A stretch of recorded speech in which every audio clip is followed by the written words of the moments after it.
नमस्कार, grand Asian news में आप सभी का स्वागत है। ताजा खबरों के साथ हाजिर हूं मैं प्रीति विश्वास। बढ़ते हैं बुलेटिन की ओर, पर उससे पहले आई नजर डालें हेडलाइंस पर।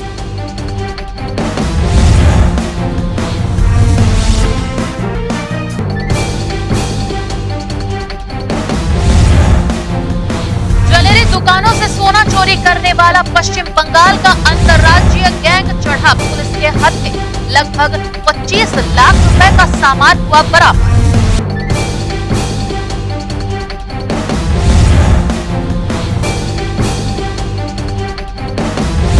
बीएसपी ने पानी शुद्धिकरण का कार्य आयन एक्सचेंज एजेंसी को सौंपा। नगर निगम आयुक्त ने बीएसपी के वाटर ट्रीटमेंट प्लांट का किया निरीक्षण।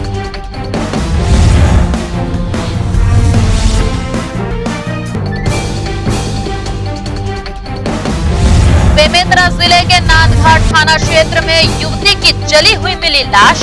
पुलिस ने जताई दुष्कर्म के बाद हत्या की आशंका।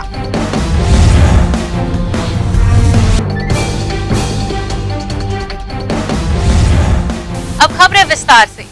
जिला पुलिस की विशेष टीम ने छत्तीसगढ़ सहित अन्य राज्यों से ज्वेलरी दुकान संचालकों से विश्वासघात कर सोना चोरी करने वाले 5 आरोपियों को गिरफ्तार किया है। इनके कब्जे से 25 लाख रुपए का मशरूका बरामद भी किया गया है। दुर्ग स्थित रामकृष्ण सावंत ज्वेलर्स के संचालक संदीप सन्यासी मंडल की दुकान के लॉकर को तोड़कर 800 ग्राम सोना चोरी करने के आरोपी अजहर शेख को जिला पुलिस की विशेष टीम ने मुंबई से गिरफ्तार किया है। इसके साथ अन्य आरोपी भी पुलिस के हत्थे चढ़े हैं। सभी आरोपी ज्वेलरी दुकानों में कारीगर के रूप में कार्य करने जाया करते थे। प्रार्थी की दुकान में अजहर शेख भी कारीगर के रूप में आया था और मौका मिलने पर ज्वेलर्स में कार्यरत अन्य कारीगरों के लॉकर को तोड़कर 800 ग्राम सोना चोरी कर फरार हो गया था। कार्य करने के पूर्व आरोपी द्वारा दुकान संचालक को उपलब्ध कराए गए दस्तावेज, मोबाइल नंबर, आधार कार्ड फर्जी निकले। घटना में किसी अंतर्राज्यीय गैंग के शामिल होने की संभावना पर एसपी प्रशांत अग्रवाल और एएसपी संजय ध्रुव के नेतृत्व में विशेष टीम गठित की गई, जिसके बाद सभी आरोपी पुलिस के हत्थे चढ़े। इस पूरे मामले की जानकारी एसपी प्रशांत अग्रवाल ने दी। 23 जून को एक घटना दुर्ग थाना क्षेत्र में एक ज्वेलरी शॉप में हुई थी। उसमें रामकृष्ण सावंत ज्वेलर्स है, जिनके यहाँ पे एक कारीगर के नाम से एक व्यक्ति काम करने के लिए एम्प्लॉय हुआ और उसके कुछ ही दिन के अंदर उसने वहाँ से लगभग 800 ग्राम सोना चोरी करके वहाँ से फरार हो गया। पुलिस के जब इसकी पतासाजी शुरू करी तो जिस नाम से उसने यहाँ पे काम लिया था ज्वेलरी शॉप में, वो सारे फेक आईडी, फेक नाम और फेक नंबर से थे। उन्होंने बंगाल का एड्रेस दिया था। बंगाल में भी पुलिस की टीम जाकर के पतासाजी की, बट वहाँ पे कोई जानकारी नहीं मिली, क्योंकि सारी की सारी जो आईडी और जानकारियाँ शुरू में दी गई थी एम्प्लॉयर को, उसके द्वारा वो सारी की सारी फेक दी गई। तो उसके पश्चात पुलिस ने इस पर की गंभीर प्रकरण था, इस पर और काम करना शुरू किया और कुछ ऐसे केसेस पता चले कि देश के दूसरे राज्यों में भी इस तरीके की घटनाएं हुई थी। उनसे संपर्क किया, सेम मॉडस ऑपरेंडी के जो घटनाएं थी, उसी के माध्यम से फिर एक जानकारी निकल कर के आई, जिसको साइबर सेल ने काफ़ी डेवलप किया उस ग्रुप को, और उससे फिर जो आरोपी लोग हैं उनके बारे में कुछ जानकारियाँ मिली, जिसके आधार पे 2 टीम बना करके यहाँ से बॉम्बे और सूरत बिलासपुर पुलिस की टीम गई थी और उसमें इन्होंने पतासाजी शुरू करी और एक एक करके फिर 5 लोग इसमें अरेस्ट हुए हैं। ये पांचों मूलतः बंगाल के रहने वाले हैं। हालांकि अभी कोई इसमें जूनागढ़ में, कोई बॉम्बे में, अलग अलग जगह इन लोग रहते हैं और पहले भी इन्होंने कई सारी घटनाओं का अंजाम दिया है। पहले भी ये बॉम्बे में करीब 4 घटनाएं ऐसी कर चुके हैं। बैंगलोर में इन्होंने ऐसी घटनाएं करी हैं, राजस्थान में भी घटना करी है और इसी तरीके से सेम मॉडस ऑपरेंडी से कि जो इनको कारीगर हैं, इनको काम भी सोने का थोड़ा बहुत आता है, तो उसको लेकर के काम लेना और उसके बाद वहाँ से सोना लेकर फरार हो जाना और गुजरात में जा कर के सोना बेचना। तो बहुत ही प्लानिंग के साथ इन लोग जो ऑपरेट करते थे, जगह का नक्शा बनाना, क्षेत्र का नक्शा बनाना, वहाँ पे वारदात करना और फिर वहाँ से निकल जाना। तो इस तरीके की वारदात में ये 5वां आरोपी शामिल है। इन्होंने कई राज्यों में ऐसी घटनाएं की हैं। बॉम्बे के 4 केस उनके खिलाफ हैं, जिसको उन्होंने कबूला है। राजस्थान सर, इनको ट्रेस कैसे किया गया? उसमें भी इनकी गिरफ्तारी वहाँ की पुलिस करेगी। वो पुलिस हम लोगों से संपर्क में है। इनसे करीब 25 लाख का सामान बरामद किया गया है। करीब आधा किलो सोना और इनके बहुत सारे मोबाइल, बहुत सारी फेक आईडीज, वो सारी इनसे बरामद की गई है। आरोपियों के कब्जे से पुलिस ने 411 ग्राम सोने की सिल्ली, सोने के आभूषण 50 ग्राम, 15 नग मोबाइल, 18 फर्जी आधार कार्ड, वोटर आईडी कार्ड, अलग अलग बैंकों के एटीएम कार्ड, पासबुक आदि को बरामद किया है। आरोपियों के संबंध में अन्य राज्यों से संपर्क कर जानकारी प्राप्त की जा रही है। ग्रैंड एशियन न्यूज के लिए गौरव तिवारी के साथ संजय दुबे। वहीं दुर्ग जिला कांग्रेस कमेटी के नवनिर्मित राजीव भवन ने 2 गरीब परिवारों की बढ़ाई मुसीबतें। जिस परिवार ने दी थी कांग्रेस भवन के लिए जमीन, अब उन्हें ही हटाकर सजाया जा रहा है राजीव भवन। वहीं निगम ने संबंधित गरीब परिवार का जगह खाली करने दी सिर्फ 2 दिनों की मोहलत। दुर्ग जिला कांग्रेस कमेटी के लिए बनाया जा रहा है नवनिर्मित राजीव भवन में 2 गरीब परिवारों की मुसीबतें बढ़ा दी है, जिन्हें निगम ने 2 दिनों की मोहलत देते हुए जगह खाली करने के निर्देश दिए हैं। गौरतलब है कि 1910 से चौहान परिवार का खानदान यहाँ पर काबिज है और 1939 से उनके परदादा हाजी अलाउद्दीन के नाम से ये जमीन अलॉट है, जहाँ इस परिवार के द्वारा 1961 में निर्मित पुराने कांग्रेस भवन निर्माण के लिए जगह दे दी गई थी। अब ऐसे में यहाँ नया राजीव भवन को सजाने जद्दोजहद कर यहाँ निवासरत 2 तेली मुस्लिम परिवार, जिनकी 3 पीढ़ियां इन्हीं घरों में निवास किया करती रही है और निगम के द्वारा बाकायदा संपत्ति कर भी लिया गया, लेकिन नए राजीव भवन बनने के बाद अब हाजी मोहम्मद सलीम चौहान, महमूद चौहान व जहीर चौहान के परिवारों से राजीव भवन की सुंदरता में बट्टा साबित हो रहा है, जिन्हें कांग्रेस शासित निगम के द्वारा बेदखल की कार्रवाई की जा रही है। ऐसा नहीं है कि ये गरीब परिवार निगम की कार्रवाई में सहयोग नहीं करना चाहता, लेकिन इनका कहना है कि इन्हें उचित मुआवजा देते हुए रिक्त शासकीय भूमि पर विस्थापित किया जाए और उन्हें स्थायी पट्टा भी प्रदान किया जाए, ताकि वे निसंकोच होते हुए अपने परिवार का पालन पोषण कर सकें। फिलहाल सत्ता के मद में आकर निगम द्वारा की जा रही इस कार्रवाई ने तेली मुस्लिम जमात के लोगों को काफी आक्रोशित कर रखा है, जिनका साफ कहना है कि अगर नगर निगम व जिला प्रशासन ने समय रहते पीड़ित परिवार को उचित सहायता नहीं पहुंचाई, तो इसका खामियाजा उन्हें आगामी चुनाव में भुगतना पड़ेगा।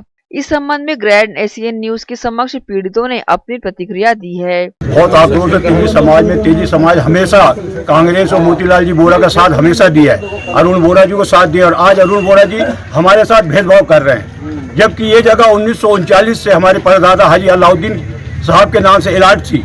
उसके बाद कांग्रेस भवन 61 में बना, हमने अपनी लकड़ी टाल हटा के कांग्रेस भवन को बनाने दिया, और आज कांग्रेस भवन हमें को हटा रही है, हमारे परिवार को हटा रहे। हम कहाँ जाएंगे? हमें पहले स्थापित किया जाए, मुआवजा दिया जाए, जगह दी जाए, उसके बाद इसको हटाया जाए। नहीं तो साइड से 5 फीट की रोड निकाल दे, कांग्रेस भवन बना ले। 50,000 स्क्वायर फीट में कांग्रेस भवन बन रहा है पार्किंग के लिए। क्या ये 2,000 फीट में कम पड़ जाएगी? 2,000 फीट हटा के कितना बड़ा बन जाएगा आपका ग्राउंड? और समाज में आक्रोश है, पूरे छत्तीसगढ़ लेवल पे आक्रोश है समाज को। तेली मुस्लिम समाज हमेशा साथ रहा है कांग्रेस के, और आज कांग्रेस के लोगों को कुचल के कांग्रेस भवन बना रहे हैं। परिवार को 3 परिवार को कुचल रहे हैं, जिनकी जीविका यहीं से चलती है। पूरा परिचय बता।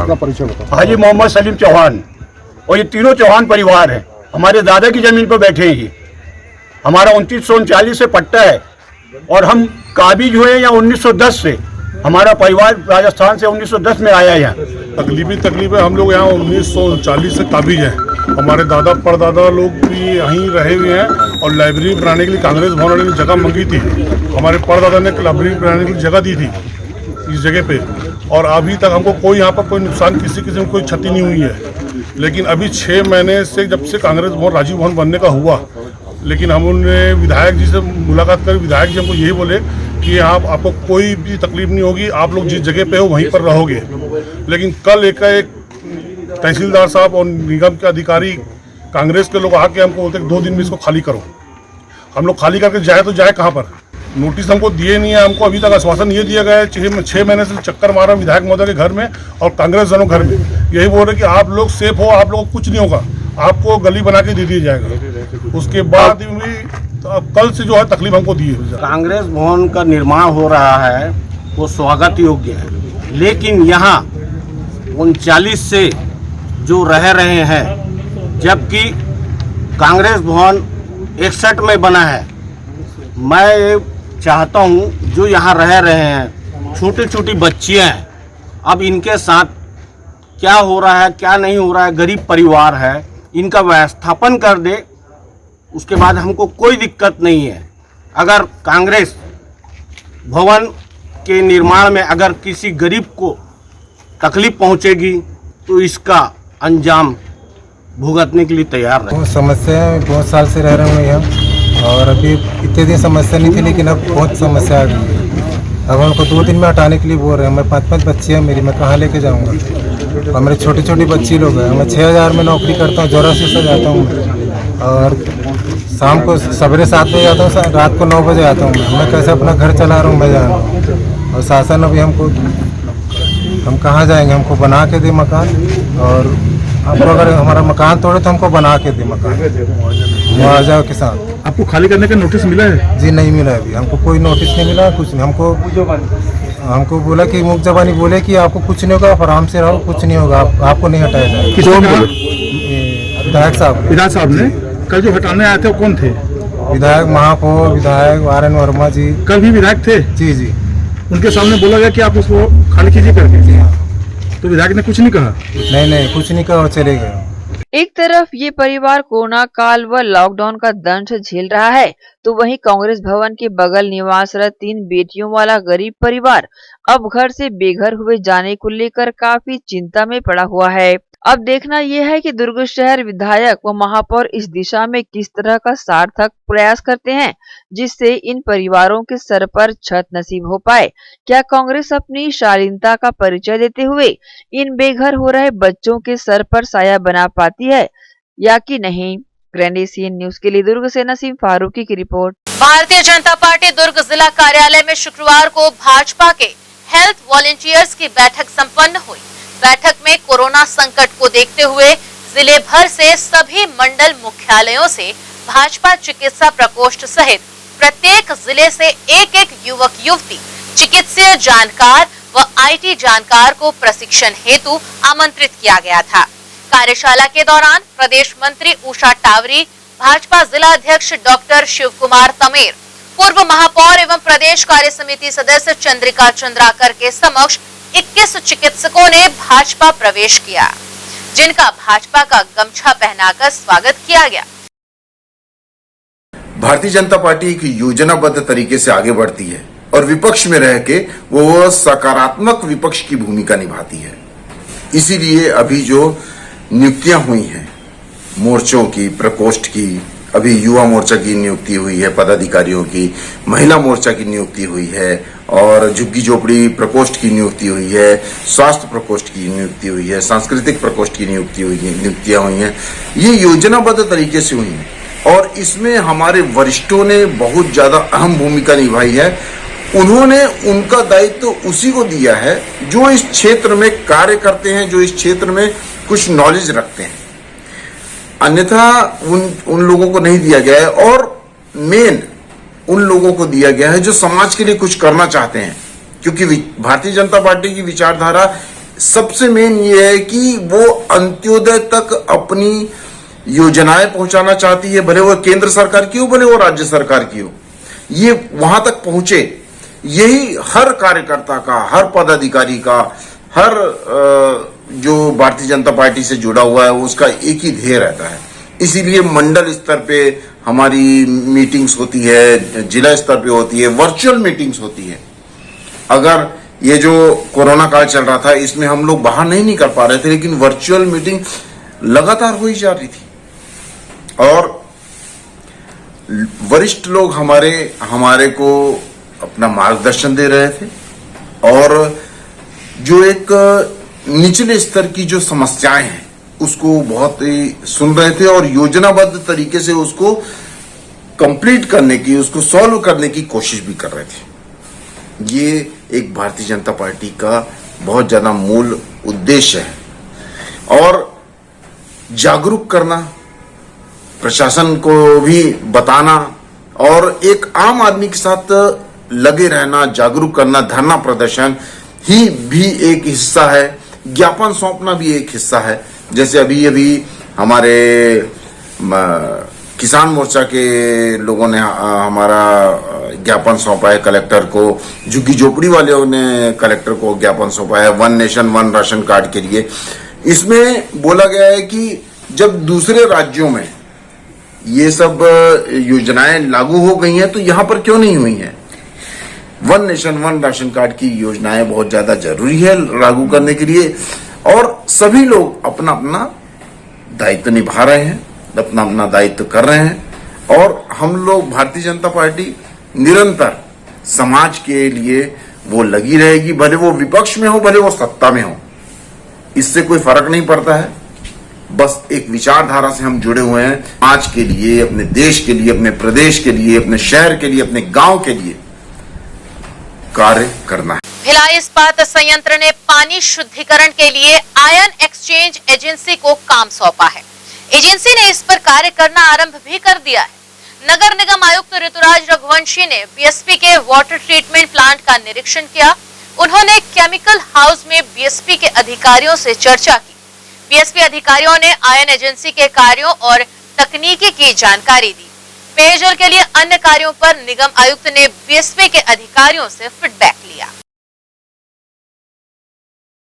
इसी के साथ यहाँ वक्त हो चला एक छोटे से ब्रेक का। जल्द हाजिर होंगे कुछ और खबरों के साथ।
शंकराचार्य हॉस्पिटल 750 बिस्तरों का आधुनिक अस्पताल एवं 150 MBBS सीटों का मेडिकल कॉलेज। उपलब्ध सुविधाएं 24 घंटे आकस्मिक चिकित्सा सुविधा, विशेषज्ञ चिकित्सक सुविधा, डिलीवरी एवं टीकाकरण सुविधा, 24 घंटे एम्बुलेंस सेवा सुविधा एवं आधुनिक उपकरणों से सुसज्जित ऑपरेशन थिएटर, नवीनतम उपकरणों से सुसज्जित पैथोलॉजी लैब, एक्सरे एवं सोनोग्राफी की सुविधा, ICU, ICCU, NICU, MRI, CT scan एवं डायलिसिस यूनिट्स की सुविधा उपलब्ध। न्यूनतम दर पर दवाएं उपलब्ध। मोतियाबिंद ऑपरेशन, जननी सुरक्षा योजना, राष्ट्रीय स्वास्थ्य बीमा योजना, मुख्यमंत्री स्वास्थ्य बीमा योजना के अंतर्गत चिकित्सा सेवा उपलब्ध। स्मार्ट कार्ड सेवा उपलब्ध है। OPD टाइमिंग सुबह 9 बजे से शाम 4 बजे तक।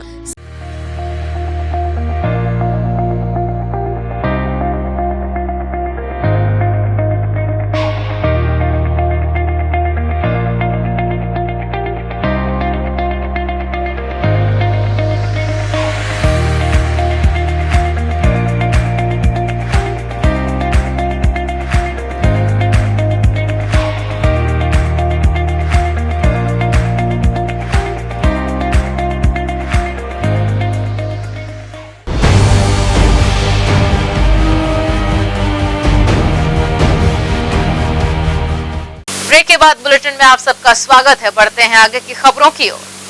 दुर्ग जिले की धमधा पुलिस ने 5 साल पहले अपराध घटित कर फरार हुए आरोपी को बेतिया बिहार से पकड़ने में सफलता पाई है। सन 2016 में आरोपी सुनील माझी धमधा क्षेत्र की 2 नाबालिग बच्चियों को बहला फुसला कर बिहार ले गया था। शिकायत के बाद पुलिस आरोपी को लंबे समय से तलाश करते हुए पंजाब, दिल्ली में दबिश देती थी, मगर आरोपी फरार हो जाता था। मुखबिर की सूचना पर पुलिस ने आरोपी सुनील माझी को बेतिया बिहार से पकड़कर विभिन्न धाराओं के तहत कार्रवाई कर जेल भेज दिया है।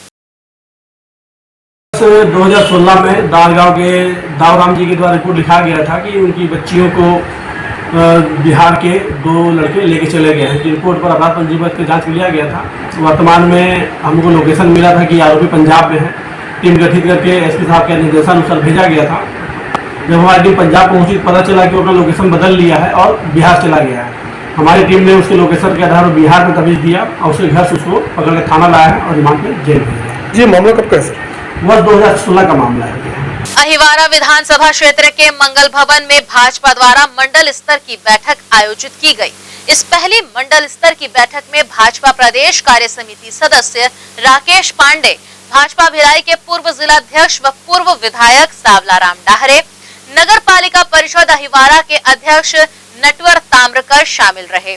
बैठक में उपस्थित वरिष्ठ नेताओं द्वारा पार्टी की रीति नीति से नवनियुक्त पदाधिकारियों को अवगत कराते हुए संगठनात्मक मजबूती हेतु चर्चा के साथ विभिन्न मुद्दों पर चर्चा की गई।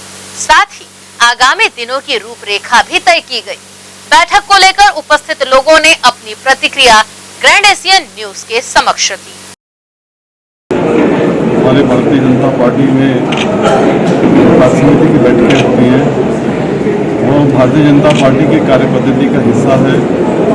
लगातार कम से कम साल में 3 बैठकें आयोजित करने का प्रावधान भारतीय जनता पार्टी अहिवारा मंडल ने उसी तारतम्य में इस बैठक का आयोजन किया है। और यह हमारे गठन के बाद क्योंकि यहाँ पर हमारे बहुत से नए कार्यकर्ता भी जुड़े हैं, तो परिचयात्मक और साथ ही साथ में हमारे पार्टी का लेखा जोखा प्रस्तुत करने का अवसर। आज अहिवारा मंडल कार्य समिति की प्रथम बैठक हमारे मंगल भवन में आयोजित की गई है और ये प्रथम बैठक है। ये बड़े खुशी की बात है जिसमें हमारे सभी पदाधिकारीगण, प्रदेश कार्य समिति के हमारे श्री राकेश पांडे जी और बहुत अच्छे तरीके से जो ये मंगल भवन में कार्यक्रम है, जिसमें से पूरे मंडल के जितने पदाधिकारियों की नियुक्ति की गई है, उन पदाधिकारियों द्वारा उनको ससम्मान प्रशस्ति पत्र और नियुक्ति पत्र वगैरह गौछे से सम्मान भी किया जाएगा। उसके बाद जितने यहाँ कोरोना में जिनकी डेथ हुई है, उनके आत्मा को शांति के लिए 2 मिनट का मौन व्रत भी रखा गया है। भोजन की व्यवस्था है। सब चीज़ जितना एक सिस्टम से कोरोना प्रोटोकॉल का पालन करते हुए सभी व्यवस्थाएं यहाँ पे की गई हैं और मैं आशा करता हूँ कि यह कार्यक्रम बहुत ही सौहार्दपूर्ण वातावरण में और बहुत ही अच्छे तरीके से संपन्न हो, ऐसा मैं आशा करता हूँ। आज इस अहिवारा प्रथम कार्यकारिणी की प्रथम बैठक में आप सभी और जितने हमारे कार्यकर्तागण दूर दूर गांव से आए हैं, उन सभी लोगों का ढेर सारी बधाई एवं शुभकामनाएं देता हूं। आज मंडल का कार्य समिति का प्रथम बैठक है और इसके उपरांत जो हमारे जिला का और हमारे नेता जिसको मानते हैं, इसे नेता मानते हैं भाई साहब राकेश पांडे जी हमारे मुख्य अतिथि के रूप में है और भारतीय जनता पार्टी को यहाँ मजबूत करने के लिए मतलब इसी पर्पस में आज बैठक है। साल में 4 बार बैठक होता है, हर 3 महीना में। तो आज मेरा मंडल अध्यक्ष बनने के प्रथम बैठक है। इसी बैठक में फिर बैठक रखा गया है। इसी के साथ यहाँ वक्त हो चला है एक और छोटे से ब्रेक का। जल्द लौटेंगे एक छोटे से अंतराल के बाद।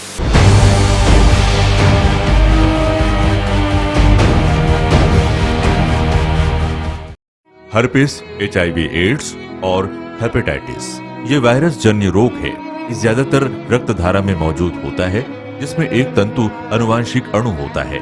हर्पिस मुख्यतः 3 प्रकार के होते हैं: herpes simplex, herpes genitalis, herpes zoster. Herpes simplex और हर्पिस जेंटिलियस ये स्त्री और पुरुषों के गुप्तांगों में होता है। ये पुरुष के गुप्तांगों में दाने, छाले, जलन, लाल होना, खुजली के रूप में, इंद्रियों को ढकने वाली चमड़ी का क्रेक होना, फटना, लगातार बुखार, मुंह में छाले होना, शरीर कमजोर होना के रूप में होता है। हर्पिस जोस्टर शरीर में पानी भरे फफोले की तरह जो दर्द, जलन, चमचमाहट, खिंचाव के साथ उभरते हैं, इससे शरीर का कोई भी अंग निष्क्रिय हो सकता है। कोई भी एंटीबायोटिक गोली या मलहम इस रोग को दबा देता है, जिससे इस रोग के समाप्त होने का एहसास होता है, परंतु वो सिर्फ धोखा है। इस बीमारी का इलाज वायरो रिसर्च एवं स्किन केयर क्लिनिक द्वारा तैयार किए गए विशेष आयुर्वेदिक रस रसायन द्वारा संभव है। संपर्क करें doctor HC Agarwal, doctor VK Agarwal, viro research एवं skin care clinic, Swaroop talkies के सामने, स्टेशन रोड, दुर्ग। शुभ अवसर का मंगल मुहूर्त, शुद्ध आभूषणों की खरीदी के लिए पधारें सहेली ज्वेलर्स। शुभ मुहूर्त का अवसर लाए जीवन में खुशियों की बहार। 7,500 की खरीदी पर जीतिए लाखों के उपहार। बम्पर ड्रॉ 26 जनवरी 2021 रविवार। पहला उपहार 2 BHK फ्लैट, दूसरा उपहार कार, तीसरा उपहार होंडा एक्टिवा, चौथा उपहार 2 स्मार्टफोन, पांचवा उपहार 5 पार्टी स्पीकर, छठा उपहार 10 एलेक्सा, सातवां उपहार 25 होम अप्लायंसेस। हमारी शाखाएं Gandhi Chowk Durg, civic centre Bhilai, Shri Shivam mall, Bazar Chowk Utai Durg, main road Gunderdehi, BSP market Risali, Sirsa road Kohka. शुद्ध आभूषणों की खरीदी के लिए पधारें सहेली ज्वेलर। पीढ़ियों से चलती आई विश्वास की परंपरा, लगातार, बार बार, हर बार आपके हर यादगार पल में हम रहे आपके साथ। आपने भी भरपूर दिया हमारा साथ। संजोए हैं जो आपने सपने, हम करते रहेंगे उसे पूरा। आपके सहयोग और विश्वास की इस परंपरा ने दी है हमें ऊर्जा। भारत ज्वेलर्स के 4 मंजिला बृहद शोरूम, सोने, चांदी, डायमंड, कुंदन का भव्य शोरूम, साथ ही पूरे प्रदेश में कॉर्पोरेट गिफ्ट का सबसे बड़ा showroom. Bharat jewellers, power house और आकाश गंगा, सुपेला भिलाई। हमारी अन्य कहीं कोई शाखा नहीं है। मैं जब अपने बालों को कोम करती थी तो मेरे काफी ज्यादा बाल कोम्बिंग से टूट जाते थे और सीजनल चेंजेस की वजह से डैंड्रफ भी होता था। फैमिली में भी कुछ लोगों को ये प्रॉब्लम थी। तब मुझे मेरी फ्रेंड ने वास्तु गुरुजी हेयर ऑयल सजेस्ट किया, जिसके सिर्फ 2 यूजेस बाद ही मुझे ऐसा लगा जैसे मेरी स्कैल्प क्लीन महसूस हो रही है और सिर्फ 4 वॉशेस बाद ही मेरी हेयर फॉल और डैंड्रफ की प्रॉब्लम ऑलमोस्ट जड़ से खत्म हो गई। और इस ऑयल की सबसे अच्छी बात यह है कि ये होममेड है और उससे भी अच्छी बात यह है कि ये वर्क करता है।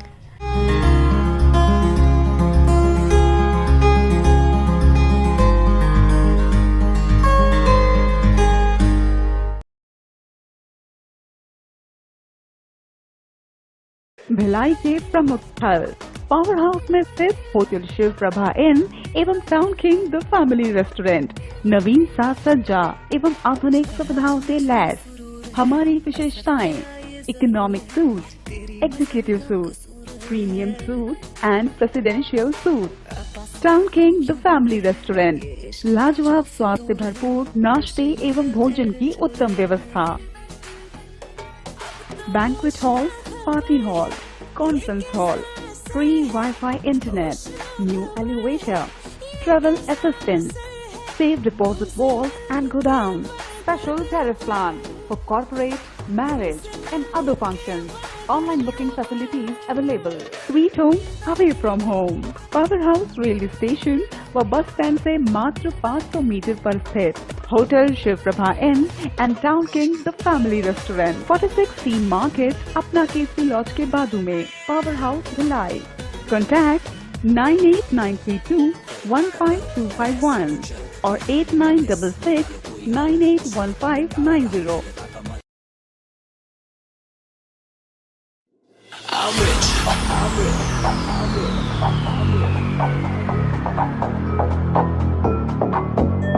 I'm rich. Presented by KC. I'm rich. Diamonds on my body rich. Smelling like Versace rich. Dizzy and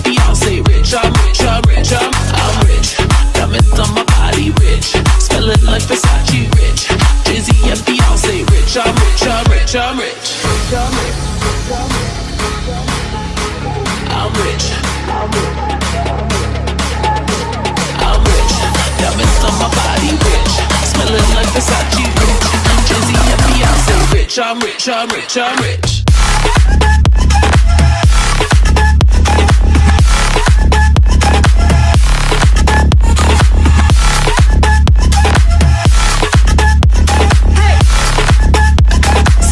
I'm rich, I'm rich, I'm rich.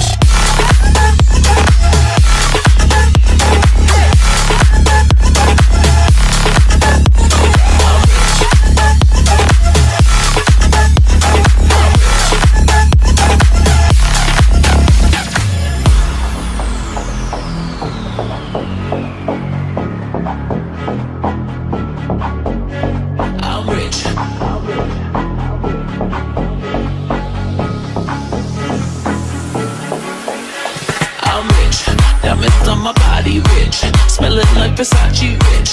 Jay-Z and Beyonce rich. I'm rich, I'm rich, I'm rich. Diamonds on my body rich. Smelling like Versace rich. Jay-Z and Beyonce rich. I'm rich, I'm rich, I'm rich.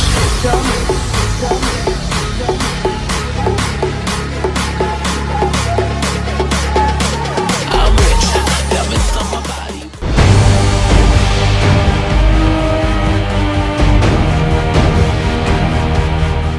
Break के बाद bulletin में आप सबका एक बार फिर से स्वागत है। दुर्ग कोतवाली थाना पुलिस ने चैन स्नैचिंग के मामले में 2 आरोपियों को गिरफ्तार कर लूटी गई चैन को बरामद किया। बीते दिनों दुर्ग की इंदिरा मार्केट में हुई चैन स्नैचिंग के मामले में पुलिस ने 2 आरोपियों को गिरफ्तार करने में सफलता पाई है।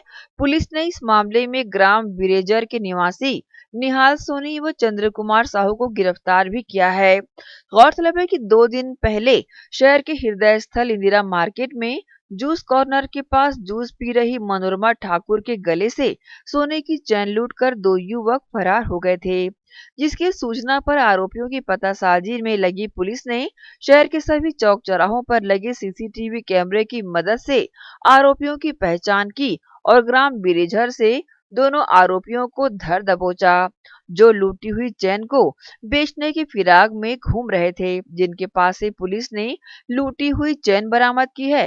कोतवाली थाना पुलिस के द्वारा आरोपियों को रिमांड पर लेने की तैयारियां की जा रही है। कोतवाली थाना प्रभारी का कहना है कि गिरफ्तार युवकों से अन्य चोरियों के मामले का भी खुलासा हो सकता है।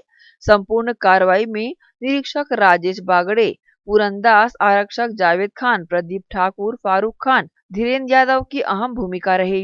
ग्रैंड एशियन न्यूज के लिए दुर्ग से नसीम फारूकी की रिपोर्ट। दुर्ग थाना क्षेत्र में 3 दिन पूर्व चैन स्नैचिंग घटना हुई थी, जिस पर से अपराध पंजीबद्ध किया गया था और उसमें दुर्ग पुलिस टीम और सिविल टीम लगातार लगी हुई थी। कल इनको सूचना मिली कि कुछ लोग जो उनका चैन स्नैचिंग किया हुआ है उस माल को कहीं पर भेजने की फिराक में ग्राहक ढूंढ रहे हैं। उसी पर से सूचना मिलने पर इनको दबिश देकर पकड़ा गया और जो चैन स्नैचिंग इन्होंने किया हुआ था वो सारे माल इनके पास से बरामद कर लिया। अब इनको जुडिशियल रिमांड पर भेजा जाएगा। आपराधिक गतिविधियों में अगली खबर बेमेतरा जिले के नानघाट थाना क्षेत्र अंतर्गत बेल टुकरी के ग्राम गनियारी में शुक्रवार को सड़क किनारे एक युवती का जला हुआ शव मिला है। युवती की उम्र 19 से 20 साल बताई जा रही है। पुलिस को अंदेशा है कि युवती की दुष्कर्म के बाद जलाकर हत्या की गई है। मृतका की शिनाख्त अब भी नहीं हो पाई है। पुलिस ने फोरेंसिक टीम को भी मौके पर बुला लिया है। इसी के साथ न्यूज बुलेटिन में फिलहाल इतना ही। आपसे चाहेंगे इजाजत। नमस्कार, धन्यवाद।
नमस्कार दर्शकों, ग्रैंड एशियन न्यूज में एक बार फिर आप सभी का स्वागत है।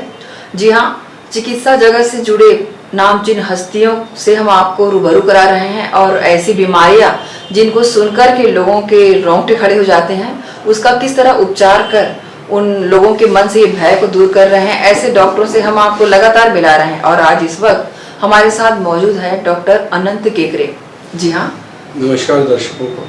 अनंत सर बीते 34 वर्षों से देश सहित पूरे प्रदेश भर की जितने भी नामचीन हॉस्पिटल्स हैं जो कैंसर की हॉस्पिटल हैं, वहां अपनी सेवाएं दे चुके हैं। सेक्टर 9 पंडित जवाहरलाल नेहरू चिकित्सालय में इन्होंने अपनी सेवाएं दी है। इसके साथ ही बोकारो में और अभी वर्तमान में भिलाई नर्सिंग होम में ये अपनी सेवाएं दे रहे हैं। और ऐसे कई पेशेंट जो कैंसर से पीड़ित है उनको शिफा देकर, उनका अच्छा इलाज देकर उनको उन्होंने पूरी तरह संतुष्ट भी किया है। तो सर, हम सबसे पहले आपसे ये जानना चाहेंगे कि कैंसर, ये 3 शब्द की बीमारी जिसको सुनकर ही लोग डर जाते हैं, ये वास्तव में है क्या?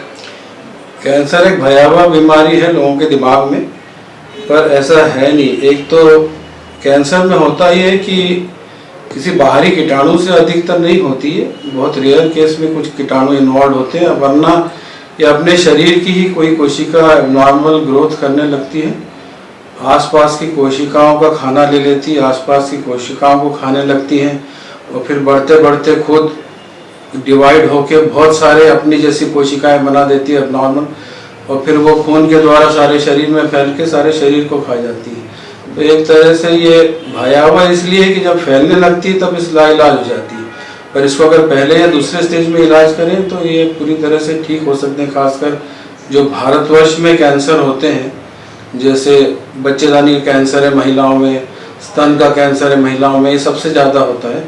और मुंह के गले के कैंसर ये भी बहुत ज़्यादा होते हैं, पाए जाते हैं, क्योंकि अपने यहाँ तम्बाकू एक तो खाई जाती है और हम अपने यहाँ जो मतलब मेहमान भी आते हैं उनको भी परोसते हैं। तो एक तरह से अपने दोस्तों को, मेहमानों को हम कैंसर बांटते हैं, तम्बाकू, बीड़ी, सिगरेट और पान और ये सब खिला के पान पर।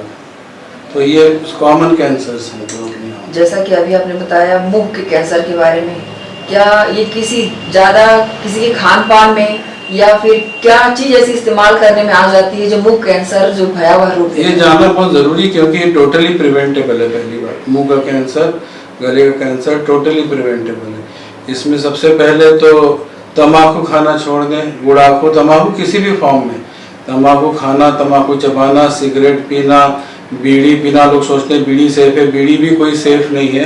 गुड़ाखू करना, जो मलते हैं वो सोचते हैं तम्बाकू लगाने से दांत अच्छे रहते हैं, मसूड़े अच्छे रहते हैं, सब बिल्कुल गलत धारणाएं हैं।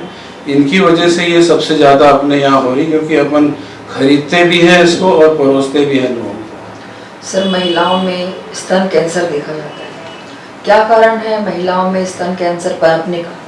स्तन कैंसर अभी बहुत तेजी से बढ़ गया है हिंदुस्तान में। पहले बच्चेदानी का कैंसर सबसे ज़्यादा था, 20-25%। आज की तारीख में बच्चेदानी का कैंसर 8-10% पे आ गया है, और जो स्तन का कैंसर है वो 15%, 20% पे पहुंच गया है। इसका एक तो कारण है अर्बनाइजेशन हो रहा है, लोगों के दिमाग में आ रहा है कि मतलब शादी भी करते हैं तो देर से बच्चा हो, पहले तो शादी ही नहीं करते हैं, बच्चा देर से होता है।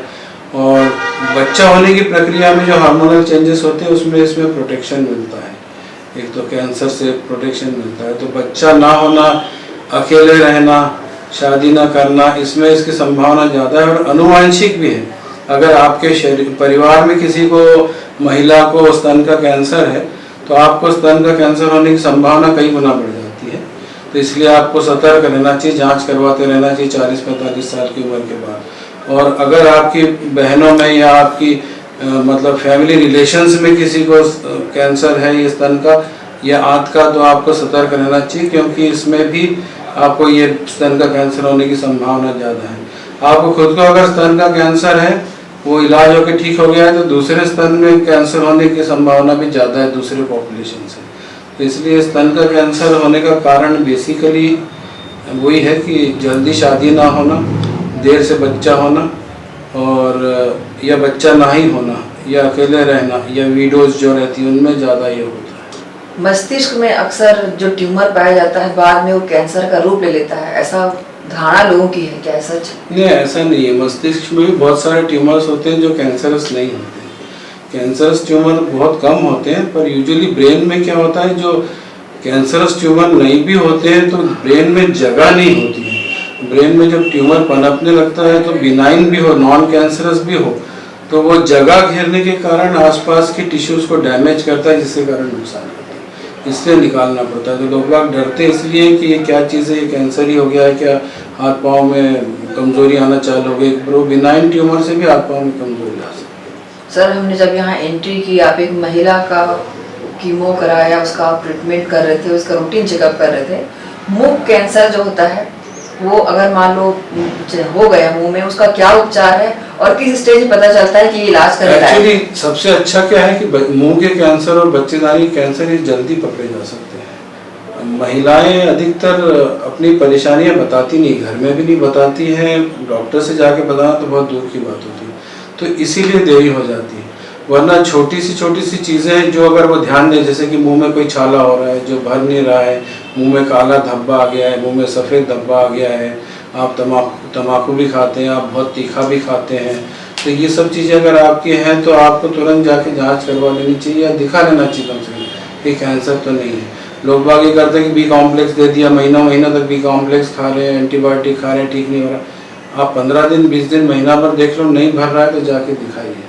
ये महिला जो थी ये भी ऐसे ही आई थी, ये स्टेज 4 में आई थी, मतलब पूरा गाल फट के बाहर आ गया था कैंसर गाल से, और इतना बड़ा गठान बाहर भी थी अंदर भी थी, मुंह नहीं खुल रहा था, खाते नहीं बन रहा था, ऑपरेशन लायक नहीं था। मैडम केकरे के पास गई थी पहले, शंकरा में, वो जो प्रोफेसर हैं ENT, तो वो भी टाटा में ट्रेंड है, वो बोली कि इसमें सर्जरी तो नहीं हो सकती। उन्होंने मेरे पास भेजा था, कीमोथेरेपी की 4 साइकिल्स इनको दिए थे, एकदम घट गया। उसके बाद उनको रेडिएशन दिया था भिलाई हॉस्पिटल सेक्टर 1 में, तब से वो अब 4-5 महीने हो गए, अभी तक एकदम स्वस्थ है। जबकि इतना बड़ा गठान 2 स्टेज में ठीक होने की संभावना भी बहुत कम रहती है। तो कीमो जो थेरेपी रहती है, इसको पेशेंट को किस कंडीशन में लेना चाहिए, कैसा रूटीन रहता है? ये अलग अलग बीमारियों में अलग अलग कीमोथेरेपी, ऐसा ही कैंसर एक बीमारी नहीं है। लोग बाग सोचते हैं कि एक बीमारी है, बच्चेदानी का कैंसर, मुंह का कैंसर, स्तन का कैंसर, फेफड़े का कैंसर, हर एक कैंसर अलग तरह से होता है, कारण अलग अलग है होने के, बढ़ने के कारण अलग अलग है, बढ़ने का तरीका अलग अलग है, फैलने का तरीका अलग अलग है, और इलाज भी अलग अलग है। तो अधिकतर कैंसर्स में कहीं ना कहीं 3-4 चीज़ों से इलाज होता है। एक होता है ऑपरेशन, एक होता है रेडिएशन, सिकाई जिसको बोलते हैं, एक होता है कीमोथेरेपी। अब किस पेशेंट में क्या चीज़ पहले देना पड़ेगी ये तय होता है उस पेशेंट की बीमारी किस जगह है और किस स्टेज में है। अगर एडवांस स्टेज है तो सभी चीज़ करना पड़ती है, आपको ऑपरेशन भी करना पड़ेगा, सिकाई भी करना पड़ेगी, कीमोथेरेपी भी करना पड़ेगी अगर संभव है तो। आजकल और भी आ गया, हार्मोनल ट्रीटमेंट्स भी आ गए हैं, टारगेटेड थेरेपीज भी आ गई हैं। जैसे आजकल ब्लड कैंसर एक तरह का होता था, CML क्रॉनिक माइलॉइड ल्यूकीमिया, वो पहले ठीक ही नहीं होता था, थोड़े दिन कंट्रोल करते थे। आजकल उसमें इमेटिनिब नाम की एक टारगेटेड दवाई आ गई, आप वो देते हैं तो सालों तक 10-15 साल तक ठीक रहते हैं। तो ऐसी बहुत सारी चेंजेस आ गए हैं कीमोथेरेपी। आंतों के कैंसर में भी कीमोथेरेपी कारगर साबित होती है या फिर उसे काट कर निकालना पड़ता है? आंतों के कैंसर में अगर वो ऑपरेबल है तो सबसे पहला काम है ऑपरेशन करना, आंतों के कैंसर में ऑपरेशन करके और बाकी बचे हुए आंतों को जोड़ देना, तो ये सबसे पहला इलाज है। पर अगर वो आसपास फैल गया है, आंतों के आसपास जो जोड़ती है स्ट्रक्चर जो आंतों को जोड़ता है और अंदर जिनको ओमेंटम और दूसरी चीज़ों बोलते हैं उसमें फैल गया है, या पेरिटोनियम में जो लाइनिंग होती है उसमें फैल गया है, या और कहीं फैल रहा है लीवर में या कहीं और, तो उसमें तो कीमोथेरेपी करना ही पड़ेगी। सर, ऐसा लोगों में एक भ्रामक प्रचार है या फिर उनके मन में ऐसे ख्यालात हैं कि जैसे कैंसर की ऑपरेशन से वो बढ़ जाता है, ऐसा उनके अंदर? नहीं, ये बहुत गलत धारणा है। धारणाएं ऐसी भी है कि अगर सुई डालते हैं जांच के लिए या बायोप्सी लेते हैं तो फैल जाता है, ये बिल्कुल झूठ है। ऐसा कुछ भी नहीं, बिना बायोप्सी या बिना जांच के तो इलाज भी नहीं कर सकते आप, क्योंकि आपको पहले तो ये मालूम करना पड़ता है कि उसमें कैंसर है कि नहीं है। अगर कैंसर नहीं है तो कैंसर नाशक दवाएं, इतना बड़ा ऑपरेशन, सिकाई, ये सब करने का कोई भी मतलब नहीं। तो इसीलिए कैंसर है या नहीं ये जानने के लिए सुई डाल के जांच करना, बायोप्सी लेना और अगर ज़रूरत है तो ऑपरेशन करके निकालना ज़रूरी है, और इससे बीमारी बिल्कुल नहीं फैलती है। ये गलत धारणा मन से निकाल देना चाहिए। सर, वर्तमान में भी कोरोना महामारी ने पूरा विश्व में कहर बरपाया है और देखा गया है कि जिनकी मौतें हुई है वो ज़्यादातर कैंसर पेशेंट थे या फिर डायबिटीज़ के थे। क्या कारण था कि कोरोना उन पे ज़्यादा हावी हो? ऐसा है, कोरोना एक बीमारी है जिसमें शरीर की इम्यूनिटी जिसमें कम है उसको जल्दी पकड़ता है और उसमें जल्दी नुकसान करता है। तो जो डायबिटिक होते हैं वो भी इम्यूनो कॉम्प्रोमाइज होते हैं, उनकी शरीर की प्रतिरोधक शक्ति कम होती है। वैसे ही कैंसर भी धीरे धीरे शरीर को खाता जाता है, तो कैंसर में भी शरीर की प्रतिरोधक शक्ति कम हो जाती है क्योंकि खाना पीना उन लोगों का कम रहता है, nutritional status negative nutritional status रहता है और उनको फिर कीमोथेरेपी वगैरह दवाइयाँ भी मिलती हैं जिससे और इम्यूनो सप्रेशन होता है। तो वो लोग ज़्यादा प्रोन होते हैं, उनको ये होने की कोरोना या इस तरह की बीमारियां पकड़ने की या टीबी पकड़ने की संभावना ज़्यादा होती है। इस दौरान कोरोना काल के दौरान भिलाई नर्सिंग होम ने भी अपनी अच्छी सेवाएं दी है पेशेंटों को। तो किस किस तरह के पेशेंट आए और उनको किस तरह से यहाँ से ठीक करके भी जाए? अधिकतर तो उम्रदराज मरीज ही ज़्यादा थे और दूसरे जैसे आप बोल रहे हैं डायबिटिक या कैंसर वाले ऐसे मरीजों में ज़्यादा पाया गया। पर अभी आखिर जो सेकंड फेज आया था उसमें तो यंग भी बहुत सारे लोगों को हुआ था और मेरे ख्याल से वेरिएंट कोई आ गया था जिनको वैक्सीनेटेड थे वो लोगों को भी हुआ है कोरोना। मैं और मेरी पत्नी दोनों वैक्सीनेटेड थे, फरवरी में दूसरा वैक्सीन लग गया था, हम लोगों को भी हुआ था अप्रैल में जाके 2 महीने बाद। तो ये डेल्टा वेरिएंट जो आया वो बहुत कुछ समय पहले से शुरू हो गया है और वो इम्यूनाइजेशन के बावजूद भी आया, पर उसका फ़ायदा ये है इम्यूनाइजेशन का कि आपको बहुत सीरियस बीमारी नहीं होती, आप उसमें से निकल आते हो। 1-2 दिन 2-3 दिन 4 दिन आप हॉस्पिटलाइज भी होना पड़े तो निकल आते हो और अगर वो नहीं है तो फिर आपके फेफड़े खराब हो जाते हैं, बाकी चीज़ें भी खराब होने लगती है, फिर नुकसान हो जाता है। सर आप अभी भिलाई नर्सिंग होम में अपनी सेवाएं दे रहे हैं और तीसरा लहर वेव जिसको कह सकते हैं वो उसका भी इंतजार लोगों को है या फिर ऐसा भय है? किस तरह की तैयारी? भगवान न करे वो आए, भगवान न करे तीसरा वेव आए। तो उसके लिए सबसे बड़ी बात सबसे बड़ी इशू है कि लोगों को समझदारी आ जाना चाहिए। लोगों में अभी भी समझदारी नहीं है, लोग अभी भी बिना मास्क के घूमते हैं, अभी भी हाथ साफ नहीं करते हैं, डिस्टेंसिंग नहीं करते हैं, भीड़ भाड़ में मिल रहे हैं। अभी चाट की दुकानें और सब खुल गई, आप देखेंगे सब लड़के लोग वहाँ खड़े रह के इकट्ठे चाट खा रहे हैं, सब खा रहे हैं। तो ये चीज़ों से अगर नहीं बचेंगे तो तीसरी वेव आने की पूरी संभावना। अगर इन चीज़ों से बचेंगे तभी संभावना कम है। सर ग्रैंड एशियन के दर्शकों को कुछ टिप्स दे दें। एक तो ये कि कैंसर जो बीमारी है उससे अगर बचना है तो उसको जल्दी पकड़ना बहुत ज़रूरी है। तो कुछ लक्षण के बारे में बताना चाहूँगा मैं, जिसकी जानकारी आपके दिमाग में भी होना चाहिए और आपने अपने अड़ोसी पड़ोसी और बाकी दोस्त मित्रों को भी बताना चाहिए। उसमें एक तो है जैसे अगर आपको लगातार खांसी आ रही है, ठीक नहीं हो रही है, हो सकता है टीबी हो सकता है कैंसर भी हो, खांसी में खून निकल रहा है तो वो भी कैंसर की संभावना हो सकती है। अगर आपके आवाज़ में परिवर्तन हो रहा है, बोलने में तकलीफ हो रही है, खाने में निगलने में तकलीफ हो रही है, वो भी गले का या खाने की नली का कैंसर हो सकता है, खासकर अगर आप तंबाकू ले रहे हैं या फिर आप बीड़ी पी रहे हैं या सिगरेट पी रहे हैं। और अगर आप कोई गठान उभरती है जो पहले नहीं थी और बढ़ने लगी है तो उसकी भी जांच अवश्य कराएं। बहुत सिंपल सी जांच है, सुई डाल के जांच होके मालूम पड़ जाता है कैंसर है कि नहीं। कई लोगों को बहुत सारी गठानें शरीर में रहती है बहुत समय से जो कोई तकलीफ नहीं देती है, उसमें कोई घबराने की भी बात नहीं। पर अगर उसमें किसी में परिवर्तन आ रहा है, रंग में परिवर्तन आ रहा है, मस्से के रंग में परिवर्तन आ रहा है, मस्सा है या मोल है, छोटा सा तिल है जो बढ़ रहा है या उसमें अब खुजली आना चालू हो रही थी, उसकी भी जांच करा लें। और कोई आपको जो पहले से गठान थी उसमें परिवर्तन आ रहा है, दर्द हो रहा है तो उसकी जांच करा लें। अगर आपको खासकर महिलाओं को जो माहवारी आती है वो तो ठीक है महीना के महीना, पर अगर माहवारी के बीच में खून जाता है या पति से संपर्क के बाद अगर खून जाता है तो उसकी अवश्य जांच करवा लें। बहुत सिंपल सी जांच है जिसको पैप स्मीयर बोलते हैं, वहाँ से बच्चेदानी के रास्ते से पानी लेके उसको स्लाइड पे लेके जांच करते हैं और उससे तुरंत पता लग जाता है कि बीमारी है कि नहीं। तो ये बहुत आसान तरीका है जांच करने का और हर एक महिला ने 40-45 साल के बाद तकलीफ हो या ना हो एक बार पैप स्मीयर टेस्ट करवा लेना चाहिए। और इसके अलावा स्तन में अगर आपको कोई गठान लगती है, स्तन की जांच की बहुत आसान तरीका है जिसको बोलते हैं ब्रेस्ट सेल्फ एग्जामिनेशन, यानी स्तन की स्वयं जांच करना।